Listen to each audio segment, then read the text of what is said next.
esta decisão do Supremo, que vamos chamar assim uma decisão desregulatória ou desregulamentadora, venha por si só melhorar a qualidade do jornalismo. Ela vai simplesmente dar maior liberdade de exercício profissional, tranquilizar os profissionais, inclusive, que já exercem essa atividade e que muitas vezes se sentiam até perseguidos pela atuação dos órgãos aí de corporação que exigiam, às vezes até com instauração de inquérito criminal pelo eventual exercício indevido da profissão.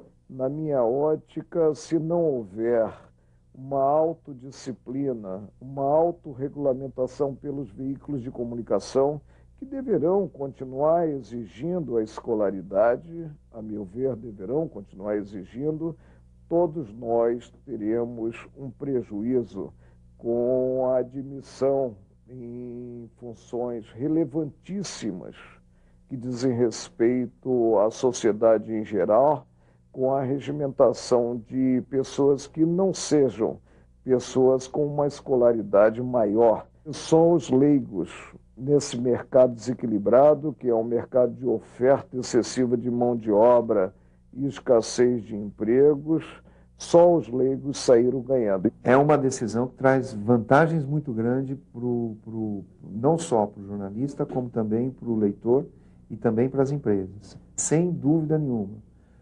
Eu estou nessa profissão aí há mais de 30 anos e nestes 30 anos eu sempre defendi a necessidade de não haver a obrigatoriedade do diploma. Por quê? A escola de jornalismo, em que pese existirem escolas fantásticas, como as que temos aqui em São Paulo, eu dou aula numa delas, que é a Casper Libero, que formam muito bem e formam bons profissionais, mas, em geral, isso virou uma indústria de formação de jornalista e coloca no mercado pessoas, em geral, não qualificadas ou muito pouco qualificadas para o exercício da profissão. A decisão do Supremo Tribunal Federal deixa a profissão de jornalista numa zona de limbo, porque, como uma profissão regulamentada, ela depende de um registro nas delegacias regionais do trabalho, que, diante da decisão do Supremo, não vão saber o que fazer diante das pessoas que lhes baterem à porta pedindo para fazer o registro profissional. E, de outro lado, também as empresas ficam com as mãos livres para admitir pessoas que queiram exercer atividade jornalística e, com isso, empurrar os salários para baixo, eliminar garantias profissionais que os jornalistas conquistaram após décadas de lutas e transformar a atividade de comunicação numa selva. Para o jurista José Paulo Cavalcante, o ensino do jornalismo é fundamental para o futuro profissional, para que o futuro profissional entenda bem a relação entre imprensa e democracia. O mito central é a identificação equivocada entre democracia e informação. Quando democracia, às vezes é informar e às vezes é não informar. Ninguém imaginará, por exemplo, que o padre na missa faça um relatório das confissões. Ou médicos ou advogados traiam seus sigilos profissionais. Eu estou acabando um livro onde há 11 temas, inclusive, que são consensuais no mundo, que ninguém divulga. Efetivo de Forças Armadas, ninguém divulga. Planos militares, ninguém divulga. Documentos de correspondência com países estrangeiros, documentos sobre fronteira, documentos internos de trabalho de governo, segredos indústrias, ninguém divulga. Então, democracia, ora é informar, ora é não informar. E a imprensa devia ter consciência disso também, de forma que é mais uma das razões pelas quais o estudo do sistema da imprensa ajuda o aluno, o jovem jornalista, a compreender melhor que há coisas que podem ser ditas e há coisas que não devem ser ditas. E você parte da concepção, Diniz, que democracia não é só a liberdade de informar, é também a mais absoluta responsabilidade no uso da liberdade de informar. Então, há limites democráticos que devem ser consensualmente observados, o que leva a informação aparentemente paradoxal. É que você diz que não há democracia sem imprensa livre. Mas Também não há em democracia com imprensa livre, no sentido que tem que haver regras mínimas, sobretudo em relação às grandes corporações. Até de convivência. Sobretudo em relação às grandes corporações de comunicação.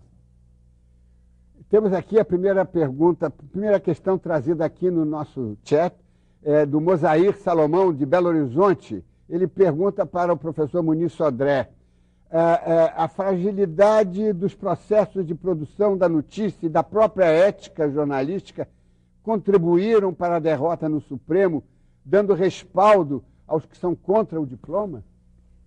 Não, eu não creio que essas questões que eu antes chamei de substantiva estejam aqui em causa.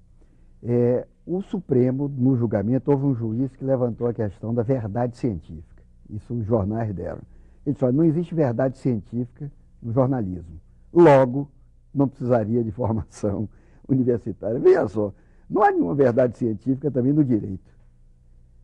Nenhuma verdade científica na economia. Não há. Não existe nenhuma verdade científica na administração, nem no serviço social. Nada disso lida com a verdade científica. São ciências heurísticas, interpretativas. Então, não foi a fragilidade, foi o interesse que cai nesse momento no quadro de uma ideologia da desregulamentação, que foi o termo usado pelo ministro, que, para certas pessoas, vai muito afim ao que até se chama hoje de capitalismo cognitivo, esse capitalismo que põe o trabalho humano, o intelecto no centro do processo de produção e não o trabalho corporal.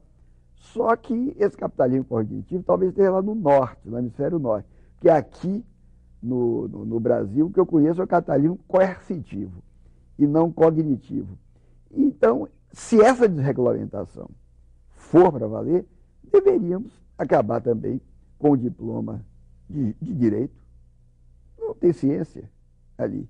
Um dos maiores advogados da Bahia, eu sou baiano, foi um Rábula, Cosme de Farias, que era o grande advogado de defesa dos tribunais da Bahia, era um Rábula, era formado em direito.